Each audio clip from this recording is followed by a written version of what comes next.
Oh my goodness, it's a crisis. The new iPhone just came out. This is an emergency. Let's go grab it. This is M&M at LJHP. Once again, we are here before you with a topic that's very pressing, would you say? Yes, I agree. This topic is different than what we usually used to in this channel, but we feel like it's necessary because it's something that Jesus is teaching us and leading us, and we feel the need to share it with you, especially in this season. Please read for us Romans chapter 13, verse 8.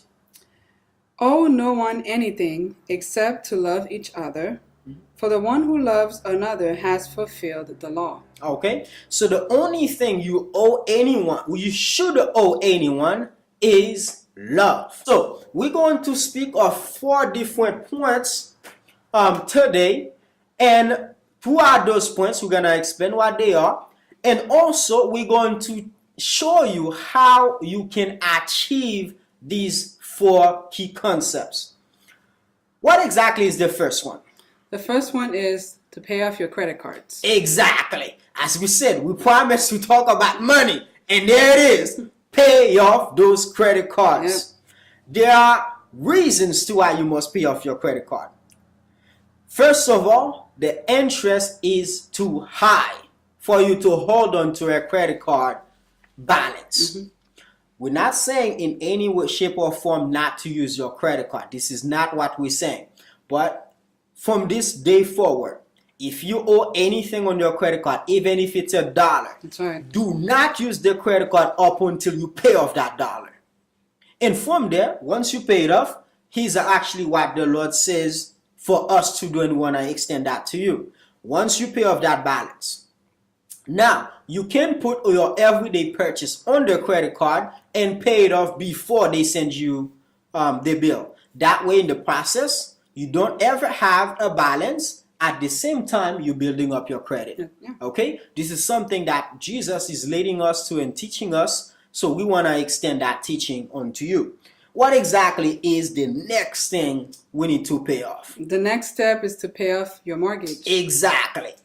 Pay off your mortgage. That's a big one. After you pay off your credit card, because of high interest, the next step is to pay off your mortgage. And why must we pay off the mortgage after the credit cards? It gives us a sense of security when the economy is down, and it's also an asset. Okay, so the reason why we must pay off those the mortgage is the fact that when the economy is down, your mortgage is paid for, you're gonna be more at peace, and you'll have the peace of mind that you need, the sound of mind, to actually continue worshiping God even in the midst of trial, aka the economy is down. Because you don't have to worry about getting kicked out the next month, okay, or the next day, or your landlord knock at your door and they ask you to leave the premises. Okay, so it gives us a sense of security. Of course, that's not the security we want to put our hopes into, right? But it doesn't affect us negatively to have that sense of security, knowing that, wow, look at how Jesus helped me pay my debt. Wow. You see, now you also have the opportunity to do work of righteousness when others around you in need. Okay? So everything Jesus is leading us to and leading you into is for you to be able to help others. So therefore, pay off your mortgage to have that sense of security when it comes to a shelter. But guess what? It's also an asset. Yeah. And an asset is something that you have that has great potential for earning. Yes. You see? It's not something that's costing you money, but rather it's something that you're investing that has a great value in the future. So this is why you must build up your asset, and therefore once you pay off those credit cards because of high interest, your next debt must be your mortgage. Pay them off. Do not wait 30 years to pay off the mortgage. budget your way out and pay off those mortgage early. Okay, it's gonna be beneficial to you, says the Lord. Yes. Okay, so now what's the next thing that we need to tackle? If you're purchasing a car, make sure you pay it cash. Avoid financing it. Exactly. So I know you want to live the luxurious life. Of course, it has such a great pleasure to drive a brand new car, right? Whew. Guess what? Wrong. Wrong. It only brings you a temporary pleasure. Yep. The day that you drive it off the parking lot. So therefore, pay cars cash. Do not finance a car, which means if you don't have the money to pay cash, that means you should not buy this car. Pay off the mortgage with that money instead of put it on a car, because a car is a liability. Yeah. It's not an asset. Your car will not bring you any form of value whatsoever once you purchase it. A house has great potential earning. That's an asset. True.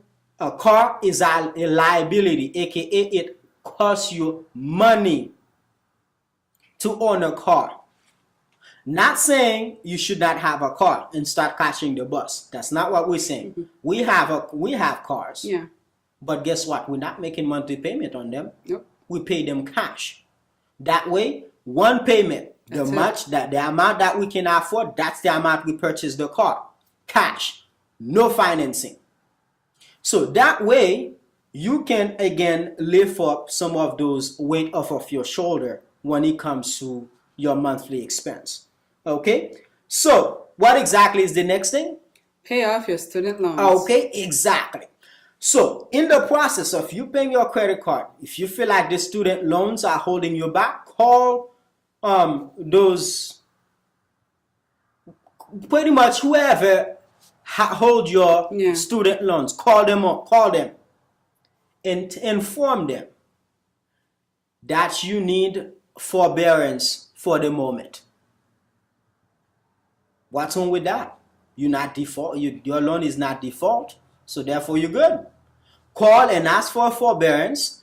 That's a temporary suspension to the payment, so you can pay off your other debts. Trust me, student loans can be put aside to get caught up with life. That being said, those credit cards and the mortgage, pay those first if you can, instead of your student loans. Okay? Because at the end of the day, once you make the payment on the student loans and pay them off, yes, it does relieve you from the pressure. But at the end of the day, economy is down, you're still in the same position. So therefore, secure your future. That's right. Okay? And then pay off those student loans. Okay? Yes, I do understand they do add up because of interest. This is why we want to manage our time and money so we can pay off those debts as early as possible. Okay? But guess what? Student loan is not the top priority.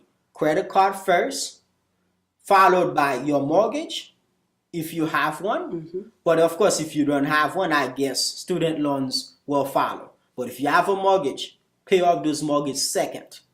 Okay? Because it's great potential, it's an asset, and student loans, it's neither a liability or an asset. Once you have it, that's it. Yep. You already made the investment. It doesn't add anything else to it. Okay? So, therefore, pay off those student loans. Last. But you might be wondering, how exactly am I going to be able to make those payments as you claim we can? Guess what? You can. And it doesn't matter what your income is. Mm-hmm. That's the beauty of this. Yep. At first, I was asking myself the same question. But Jesus said, hey, doesn't matter what your income is. Income, expense. Just make sure you drop the expense. You will create a positive cash flow. Yep. And cash flow is literally the difference between your income and expense. If your expense is more than your income, you have a negative cash flow, which means there's no way to get in debt. In fact, you're getting more and more in debt every month because you're going to have to rely on credit cards to pay off your bills. Okay? If your income is equal to your expense, now you have a zero net cash flow. So that means you're living paycheck to paycheck. So how do you then pay off these things without getting a promotion or another job? Guess what? All you have to do is drop your expense. So now prioritize your needs over your wants. And all the things that you desire, that you want, but you don't need, don't buy them. Save that money, use it to pay off those credit cards. Now the credit card is paid for. Now all the things again you still want but don't need, don't buy them. Take that money and pay off your mortgage. Extra payment on the mortgage. That's what we're talking about. We're not talking about it. By the way, I'm glad that I actually thought of that. I don't want you to misunderstand. When we say paying off your mortgage, we're not talking about your monthly payment on your mortgage. You have to do that anyways. Okay? We're talking about extra payment towards your mortgage. Okay? That's what we mean by that. Okay? So which means if your mortgage usually $1,000 and you have, after you pay all of your bills, you still have $1,000 sitting in the bank account. Guess what? Take some of that and apply towards the principal of your mortgage. Do not make it as an other payment towards your mortgage. That's not what we're doing, because they're going to remove interest in it if you do it that way. So make sure the bank is aware that extra payment must be applied directly towards the principal, not an escrow account. You hear? Not escrow. Principal. Okay, because your escrow is where your tax and your insurance money goes for the house. You do not want to keep giving them money and let them put it in an escrow account. It doesn't help you. Don't save any interest on the interest if you do it that way. Okay, so you need to make sure the bank is aware that this extra payment, even if it's $1, $10, $100, $1,000, $2,000, whatever that extra is, make sure they're aware this is towards the principal. Because remember, they calculate your principal your interest every month. What do I mean by that? Every time you make a payment, part of it goes towards the principal, part of it goes towards the interest. If you remove some of the principal balance, you decrease it. When now the interest is being calculated, it's going to be calculated on a lower balance, which means that interest for the next month also drop. It could be by $1, it could be by $5, it could be by hundreds of dollars. Depends on how far you are into that process. Okay? We ourselves done the math. We realize if we continue with that process, guess what? Instead of having a 30-year loan for our mortgage, we actually can pay off the mortgage in less than 9 years. Keep that in mind. And it's not even much that we are applying towards the principal. That's the crazy part of it. Okay? So do take advantage of these. Okay, if you have an extra dollar, do not waste it on things that you don't need. Okay? Pay off your principal to reduce it. And of course, you quickly pay off your mortgage. Some people are gonna be able to do it in a matter of 5 years, 5 years. Others might take 10, 15 years. Okay? But if you apply this principle, regardless of how much you put towards that mortgage, trust me, it will not be more than 20 years to pay off that mortgage. Okay? It doesn't matter how much you put towards that principle. It will reduce it tremendously. And in case you guys don't believe us, go on to bankrate.com, search for yourself. Go towards the mortgage calculation page, okay? The mortgage calculator page. And now start applying extra income, extra money towards your principal. You see how drastically it will shorten how long it takes for you to pay off that mortgage. Surprisingly, it's pretty amazing. Okay, it's pretty amazing. That's pretty much what we have for you. In a future video, we're gonna talk about how you can create a positive cash flow. So stay tuned for the next video. I don't know if you have anything to add. Please do so at this moment. Yes, I will just close with a verse I'm reminded of in the book of Deuteronomy, where God was telling the people, the Israelites, the blessings that He would bestow upon them if they obey His commandments. And one of the verses that really jumped at me was the verse that says, "You shall lend, but you will never borrow." Fantastic. Yes. God is going to bless us. He will bless us if we obey His commandment. He says, "You will lend to others, but you will never borrow."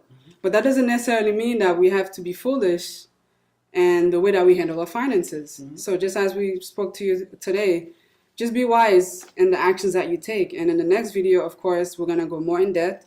And we appreciate that you took the time to watch this video, and we hope that it was a blessing to you. And do share it with others. Okay.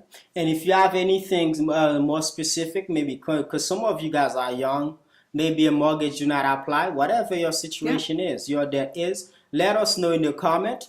We will pray about it, and bring you a video with regards to what Jesus wants you to do about your debt. Okay, which is to pay them off. Yes.